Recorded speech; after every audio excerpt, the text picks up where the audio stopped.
Hello students, तो मैं हूं शुभम कुशवाहा और आज की इस क्लास में हम करने वाले हैं एक्सरसाइज 12.1 का question number 4. So let's see the question. So the question is a cubical block of side 7 cm is surmounted by a hemisphere. What is the greatest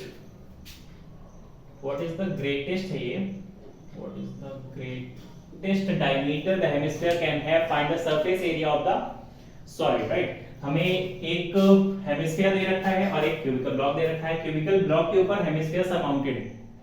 a cubical block is surmounted by a hemisphere. ये हमारा cubical block है, इसके ऊपर एक surmounted है hemisphere. The side of the cubicle block is 7 cm. Cubical block की जो sides हैं, क्यूब की तो सारी साइड सेम होती है ना, तो क्यूबिकल ब्लॉक की जो साइड्स हैं वो हैं 7 cm. और ये भी कितना 7 सेंटीमीटर. लेंथ, ब्रेथ, हाइट इसकी सब कुछ 7 सेंटीमीटर है ना. तो find the surface area of the solid. हमें सॉलिड का सरफेस एरिया फाइंड करना है और एक चीज फाइंड करनी है, what is the greatest diameter of the hemisphere can have. ये हेमिस्फीयर का ग्रेटेस्ट डायमीटर, सबसे ज्यादा से ज्यादा डायमीटर कितना हो सकता है, ये हमको देखना है ना. तो हमें फाइंड क्या करना है, तो फाइंड में आ जाएगा, टू फाइंड में गिवन तो आप लोग लिख लो है ना. तो फाइंड में आ जाएगा greatest diameter of the hemisphere is equals to कितना हो गया है ना. और क्या फाइंड करना है, ये पहला नंबर हो गया हमारा. सेकंड नंबर में क्या फाइंड करना है, तो surface area of the solid, ये कितना होगा है ना. तो पहले देखते हैं कि greatest diameter of the hemisphere कितना होने वाला है. आप देख सकते हैं कि यहाँ पे जो साइड है, क्यूब की मैक्सिमम साइड, क्यूब की जो साइड है वो कितना जा सकता है 7 सेंटीमीटर तक है ना. क्यूब की एक साइड है 7 सेंटीमीटर, और अगर आप देखें कि हेमिस्फीयर कितना होगा 7 सेंटीमीटर का ही तो डायमीटर होगा ना इसका. ये तो ऑब्वियस सा दिख रहा है यहाँ पे है ना. जितना ये साइड उतना ही तो मैक्सिमम इसका डायमीटर जा सकता है. तो ग्रेटेस्ट डायमीटर हमारा कितना हो सकता है हेमिस्फीयर का, तो ये हो सकता है 7 सेंटीमीटर है ना. ये हो सकता है कितना 7 सेंटीमीटर. ये हो गया हमारा पहला आंसर 7 सेंटीमीटर. ठीक. अब सेकंड आंसर कैसे निकलेगा, surface area of the solid.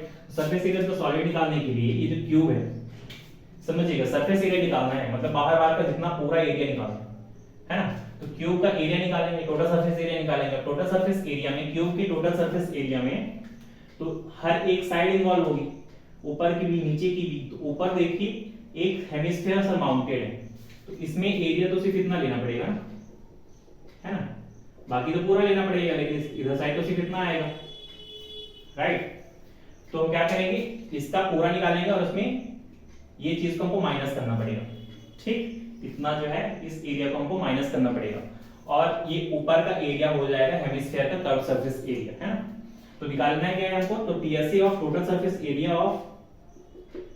Surface area of cube निकालना है. और क्या निकालना है, तो CSA of curve surface area of hemisphere निकालना है.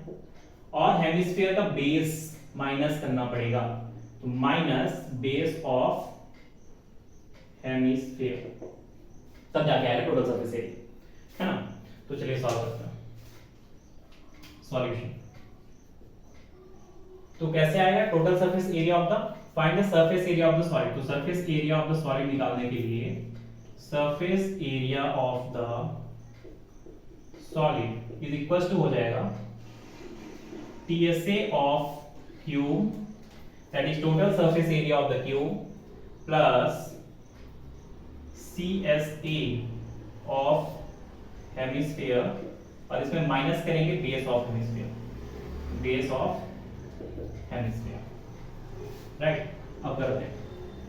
तो सब TSA ऑफ क्यूब क्या होता है, TSA of cube total surface area of the cube. Total surface area of cube कैसे निकलता है, तो total surface area of the cube का फॉर्मूला होता है 6a where a is side of the cube है ना. तो 6 into a क्या है, 7 into 7 6 42 into 7 7 to the 14 7 to the 28 और 29, ये आ गए 294 centimetre square. 7 to the 40, 7 to 28, 29, तो 294 सेंटीमीटर स्क्वायर। नेक्स्ट है, अब क्या निकालना है, तो TSA तो निकाल गया, आप क्या निकालते हैं, CSA निकालते हैं। तो CSA of hemisphere is equals to, CSA of hemisphere होता है 2 पाई r स्क्वायर, है ना, तो 2 pi r square is equals to 2 into pi होता है 22 बाय 7। रेडियस, अब ये 7 हमको दे रखा है डायमीटर, इसका डायमीटर है 7 सेंटीमीटर, इसका डायमीटर है 7 सेंटीमीटर, तो इसका रेडियस हो जाएगा 7/2, 7/2 और एक और 7/2 जो कि r स्क्वायर। अब इसको ऐसे कट करें, ये कटेगा, इससे ये कटेगा, यहाँ पे आएगा 77, 11 7 जा 77 सेंटीमीटर स्क्वायर, राइट। ये CSA ऑफ हेमिस्फीयर निकल गया। अब क्या चाहिए हमको, तो बेस ऑफ हेमिस्फीयर चाहिए। अब क्या निकालते हैं, तो बेस ऑफ हेमिस्फीयर क्या होगा, base of hemisphere is equals to, अब बेस ऑफ हेमिस्फीयर तो सर्कुलर है, ये एक सर्कुलर एरिया है ना, और सर्कल का एरिया क्या होता है, पाई r स्क्वायर, तो base of hemisphere is equals to pi r square, तो पाई ये हो गया, r into r, r 7/2, 7/2 into 7/2, पाई की वैल्यू रख देते हैं 22/7, 7 से 7, 2 से ये घटा 11 बार में, है ना, तो ये आया हमारे पास, ये कर देते हैं, ये आया 77/2, अगर करें तो 2 3 जा 6, 2 8 जा 16.5, 38.5, ये आया base of the hemisphere, base of the hemisphere. अब कुछ नहीं करना है, सिर्फ यहाँ पे पुट कर देना है, ठीक है। तो total surface area of solid is equals to हो जाएगा TSA of cube that is 294 plus CSA of hemisphere, तो CSA ऑफ हेमिस्फीयर हमारे पास कितना आया, 77 सेंटीमीटर स्क्वायर, प्लस 77 प्लस नहीं सॉरी माइनस होगा बेस, तो माइनस बेस कितना होगा 38.5। अब इसको अगर प्लस करें तो ये आता है 294 प्लस 70, 290 प्लस 70 367 प्लस 4 आ गया 370, तो ये आएगा 332.5, है ना, ये हो जाएगा हमारा final answer. This is the TSA of the solid, 332.5 centimetre square, right. So this was the question number 4 of exercise 12.1. Thank you so much.